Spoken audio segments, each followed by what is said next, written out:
I actually stopped drinking cow's milk before I was even a vegetarian. Probably last year I started just buying almond milk, and because really I only used milk in my coffee, an occasional bowl of cereal, and then in baking. So I used it so infrequently that I couldn't use up a gallon or even usually a half gallon before it would go bad. Almond milk, soy milk, those kind of things do tend to stay fresh for longer. And so I switched to that. I felt healthier. I liked the taste better. I mean, it was a win-win, you know what I mean? So, but there are a lot more options out there than just almond milk. There's a lot more than just soy milk, and a lot of it is pretty much based on personal preference. There's no, wrong choice here. Just choosing not to drink cow's milk is going to be a good choice for you. Why? Besides the fact that when you drink regular cow's milk in a plastic jug, you're also drinking all the antibiotics they've ever been fed. You're drinking the growth hormones that they've been fed, which I don't know. I don't like that kind of thing in my food. So, yeah, not cool. And also, when you think about it, milk from any mother, a cow, a human, it's meant to fatten their baby up.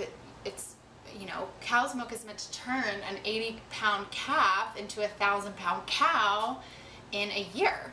Now, I don't know about you, but I don't really want to be a 1,000-pound cow in a year. So, that's another really good reason to switch to one of these fabulous alternatives. Oops.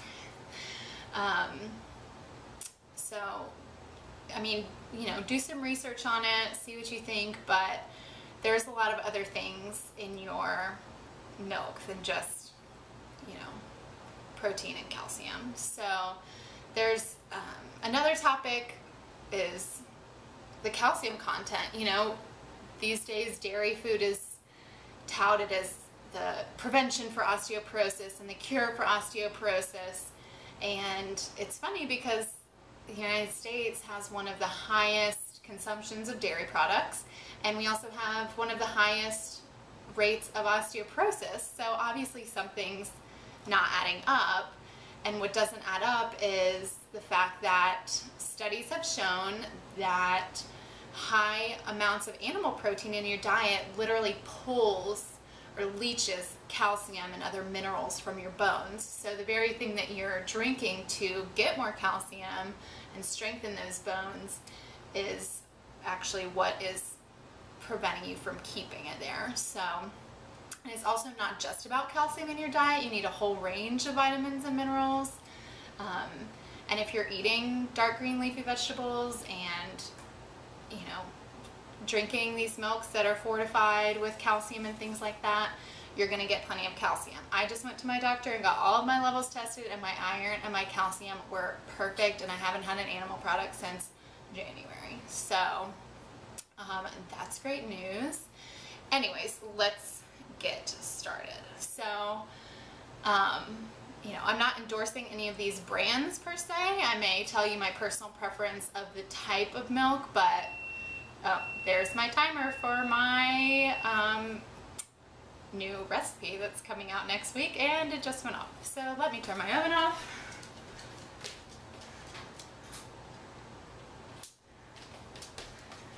And now I'm back. Let me tell you, this lifestyle is just go, go, go. Just working for you to bring you delicious recipes and fascinating information. Not the point.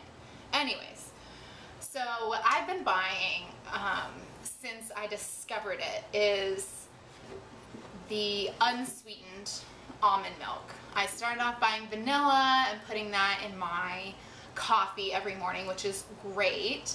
But then I was also having to buy more because I use it in baking and I use it in my cereal, and I don't really want more vanilla in my cereal, that kind of thing.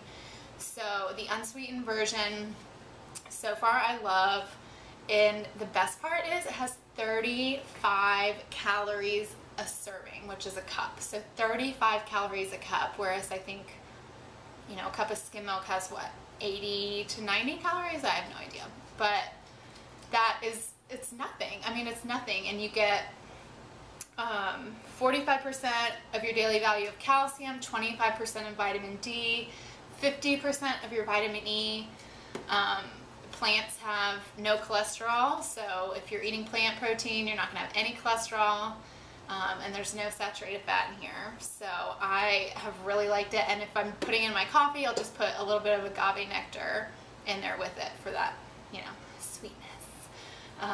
So maybe try the vanilla version. It comes in chocolate and you know, original vanilla and unsweetened now too. So, and I actually have the Trader Joe's version since I shopped at Trader Joe's this week, and it's just the original. So yeah, that's my personal preference in terms of taste, in terms of cost, and also ease of finding it, because I have seen almond milk now everywhere that I see soy milk. I see almond milk. I even find it in my Food Line, which is in the ghetto. So if you can find it there, you can find it anywhere. And most of the time, the stores I go to are running like 2 for $5 or things like that. So I'll buy more when it's, you know, on special. But anyways, one thing you won't see on my lovely non-dairy milk table here is soy milk. Soy milk, I don't mind it, and it does have one of the higher protein contents if you're looking for that, but I get so much soy in my diet anyways, and you do too, even if you're not a vegetarian or a vegan, because soy is added to a lot of things. Read the ingredients of your whole wheat tortilla wraps, of your pre-made pizza dough.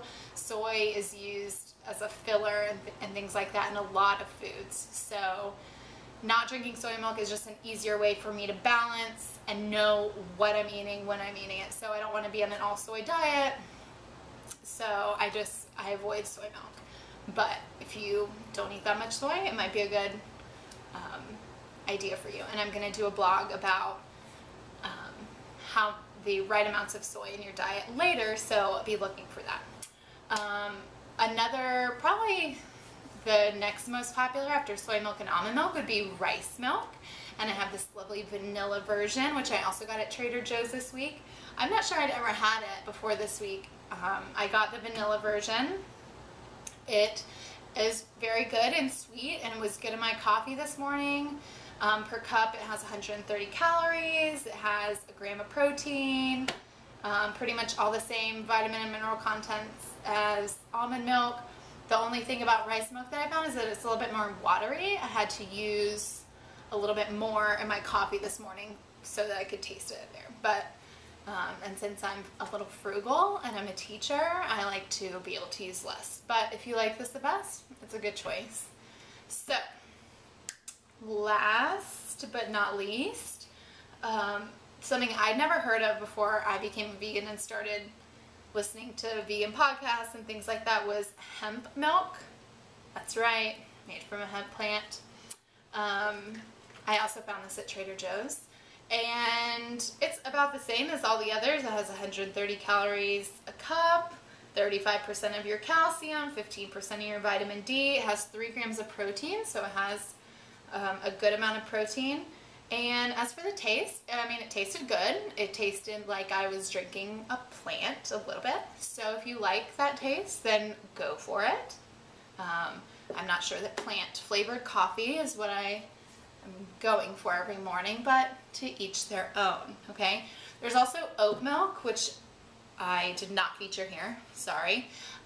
They didn't have it at Trader Joe's this week. My Trader Joe's is out of stuff a lot, so sorry.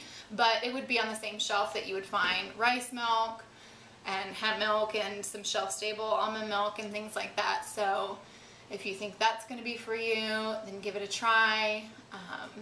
And I'd be interested to hear what you think. I would love to hear if you've tried any of these, what your thoughts are, your taste preferences, everything. So I hope that you got some good information out about this. If you have any questions, please leave a comment on my blog. My contact info is there. I would love to answer any questions that you have about this, and also list my sources for my information on this blog. So have a great day.